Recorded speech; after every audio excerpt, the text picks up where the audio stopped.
Oh my goodness. I can't believe I'm doing this again. But I am. And I'm okay with it. Sometimes you just gotta start over. You just gotta start over and start over and start over. I guess you don't fail until you give up. So we just gonna start over.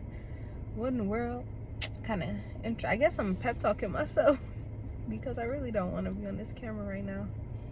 But hi, my name is KaDiedrah and I am pregnant, 7 months. This is my 6th pregnancy, 4th successful. I have 3 children, 2 girls, 1 boy, and I'm having 1 more girl. I ain't tell nobody yet. Her name is Corinne Elizabeth. So many things going through right now. I'm from Milwaukee, Wisconsin. I currently live in Avondale, Arizona. My lips are very dry. My face feels super dry. So let's get some lotion. Ah, I squirted it everywhere. Y'all, I don't know what I'm talking about right now. I'm gonna be completely honest. I was just thinking about how we can think we are so delivered out of stuff, and we could think we become invincible, but y'all, as soon as we begin to get weak, that's when the enemy is going to bum rush us with all of the temptations that we are naturally used to. Not something that, it might not be something that tempts other people, but the stuff that your flesh, your body, your mind, your soul yields to, that, serves as instant gratification outside of spending time with God and in his word and seeking him. The enemy is going to introduce it all to you. And it could be 10 years later and you think, man, I thought I buried that sin 10 years ago. I thought I grew. And granted, it's not that you didn't grow, because you could have grown spiritually, emotionally, mentally, psychologically. But your flesh, the flesh is, we need to tame it. The flesh wants what the flesh wants, and when you don't do what you need to do to tame it, the flesh is going to rise at the very chance that you let it. And I learned that from, I guess, experience, because here I am. I had my first child when I was 17, and here I am, just turned 28, still repeating the same mistakes that I did at 17. Not because I wanted to, not because I didn't know better this time, not because I didn't know, period, not because I wasn't smart, but because the enemy watched me over the years and he saw my behaviors, my patterns. And when life got hard and I just felt so faint, he reminded me of the times where I thought in my past I was the most happy, and I stepped in it like a bear trap. And here I am, 7 months pregnant, out of wedlock, divorced. I've been divorced 2 years now. And this is the most humbling, uncomfortable, somewhat embarrassing, yet somehow encouraging and reassuring pregnancy, because I'm at like bottom rock. Like, you got rock bottom, I'm at the bottom of the rock. Like, I'm low. Like, I thought I was low after my divorce. When I was going through the divorce, I was pregnant, or we were going through the separation. I was pregnant with my third child, and you know, I ain't having no more. I'm done. You know, screaming all that up and down. Was tired, blah, blah, blah. Wasn't having sex at all for over 2 years that I was separated. We were separated, so I thought I was done. But nope. That divorce and everything else that happened in 2020 hit me so hard that my faith was shaken. My foundation, it didn't crumble, but everything built up on it was shaken. And I ended up looking for comfort and leaving God. And I entered into a season of, for the past 2 years, almost 2 years straight, a season of rebellion. Season of rebellion that ended up in me being pregnant again. Y'all, we need to learn these lessons, because first of all, who want to keep being a single parent? And I can't take all the blame. Clearly, I didn't make the baby on my own. The enemy, again, knows. He's been watching, and he knows who to send your way.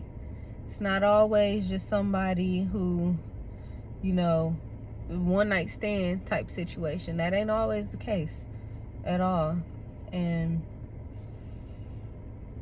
even then, God, like, even if it's not a one night stand situation, I'm pretty sure anybody else in a season like me, God told you to leave and gave you the opportunity to leave and showed you so many reasons to leave 100,000 times, and you either ignored them or justified them or said that you could work on them.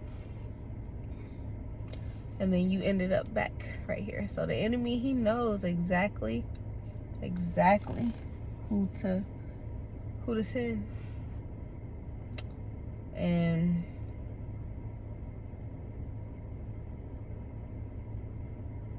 yeah, no. Obedience is better than sacrifice. And every relationship in our life should be God ordained. That's hard because you'll enter into seasons of waiting for friends, waiting for marriage, waiting for mentorship, waiting for parenting, love, understanding. We weren't meant to do this life alone, and it's hard because in those seasons of waiting, you have to be willing to cling to God. I'm in front of this nail shop, and they got a whole like Buddha shrine. They closed, but you see it all lit up. Like, I guess he protecting the store. But anyway, you have to be willing to get into a position in your relationship with God where it is secure and unyielding. And the biggest thing that I needed to work on in my journey, even though God taught me so much during that divorce process and separation and all that, I learned so much about myself and so much about God, but something I did not learn was self-discipline, self-control. And that's like, what you don't learn in one season will pop up in another. And that's where I am right now. And my baby, first trimester, first of all, finding out I was pregnant was like, dang, God, I was gonna change. I said it like 100 times, but like, you really gonna hand me over my flesh like this? Like, you know I ain't married. Like, I don't know that. Like, you really just gonna, hand me over? It was like I was finding reasons to blame God, but I couldn't. He showed me so many times to, like, this could have been avoided. In that first trimester, I was not connected to my baby.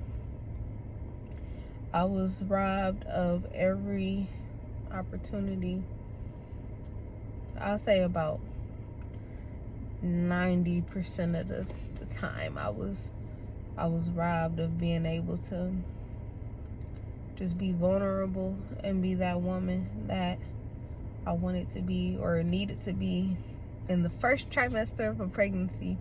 Didn't get that this time. Didn't get that previous times either.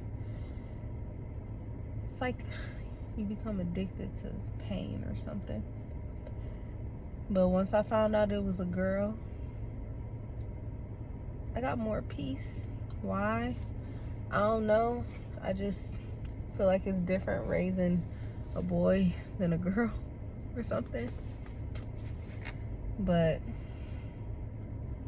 I got more peace. But still, like, you know, just the situation in and of itself having so much on me. I was still tired. Still tired. Now I'm in my 3rd trimester, and this is the part where it gets uncomfortable. Right before the birthing, seems like everything just gets so uncomfortable, but you know the blessing is right around the corner. So I'm trying my best not to complain. I'm trying my best to get back to that place, return to my first love. I'm trying my best to return to my first love, to figure out what that means now in this season. Like, what does that mean while I'm walking around still looking like a statistic 10 years later because of my own sinful choices? Like, what does that mean? I don't know, but something I do know is that, something I believe, should I say, I believe that me being obedient to God is connected to so many other women coming to Christ. Even right now, in this painful, broken situation. And to be completely honest, I don't have the energy to care about that.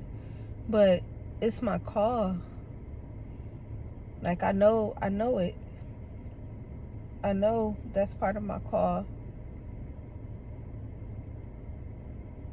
But because of my rebellion, I lost my heart for people, for women, for anybody. Like, my heart has become hardened, so I need to get back into the presence of God so I can't care again, because I stopped caring for myself, for my kids at one point, for everything, and I don't want to be there. I know who I am in Christ. I know who God has called me to be, and I know the gift that He's placed in me.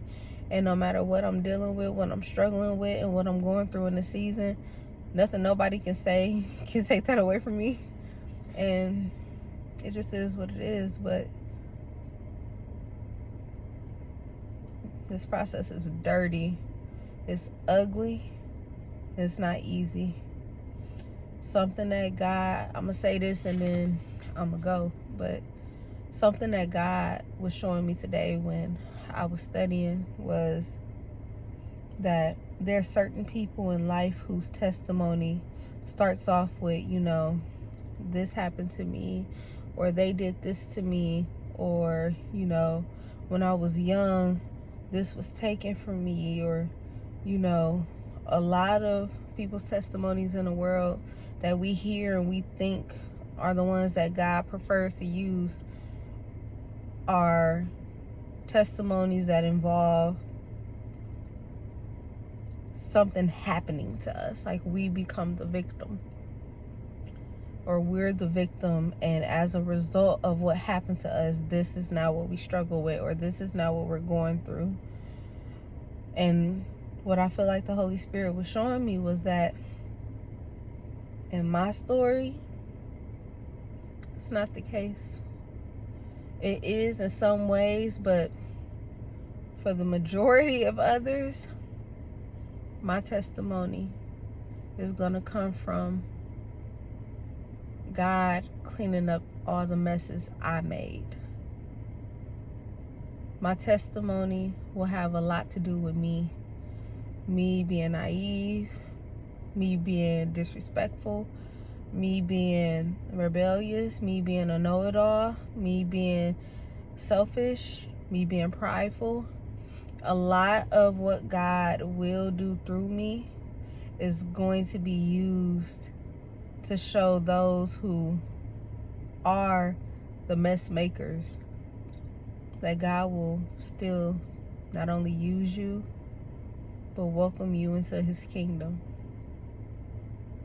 And y'all, this process is so ugly. Sometimes I think, man, I'll take somebody else's testimony, but to be completely honest, I won't. This is my mess. And God said that he will work all things together for the good of those who love him and who are called according to his purpose. So I have faith to believe that even this mess that I've caused, God can use. And not only can he wants to. And not only does he want to, it was orchestrated at the foundation of the world. Because he said that in my mother's womb, he knew me just like he knew you. So no matter how much of a mess you may have made in your life, it doesn't matter. It doesn't matter. Like, be willing to, one, take accountability for your actions no matter how many times you've made the same mistake over and over and over. And two, submit. Let down your guard. Get rid of that pride. Because that pride ain't going to do nothing but keep you in the same cycle. Repeating the same stuff over and over and over. And then you're going to look back like me 10, 11 years later like, man, I thought we grew from that. But God is still faithful. And I'm pretty sure that despite all the messes you've made, there's countless times that you can recall in your life where God came through. So here we are. Let's go through this. It's gonna hurt. It's gonna be ugly. But God is with us, so that's all we need. That's all we got. Let's go through this process.